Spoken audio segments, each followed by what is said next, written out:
We have one more bed left to harvest. That's what I'm getting.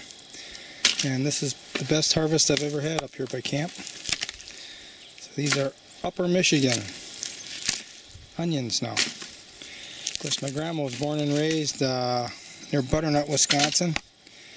And that would be a zone colder than this one here. And she said she had them when she was a kid there, and she died when she was 104 years old, like 5 years ago or something. So these are been going from generation to generation now. But I've got a whole lot at home as well. I planted 300 last year, and that was enough to get me through spring real easy. And if you leave some in the ground, they'll make more Bulbil. So this batch here, I actually covered it up with straw. And I think some of them didn't come up.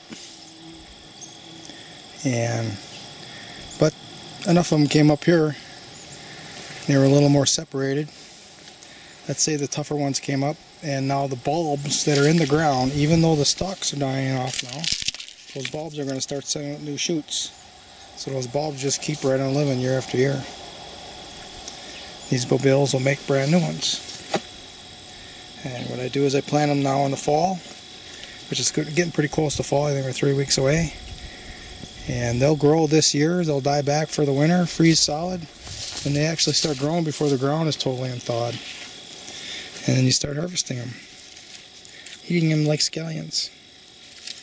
That's a dandy right there. Look at that one. Well, I gotta finish up. I'm gonna fill that bucket, I think.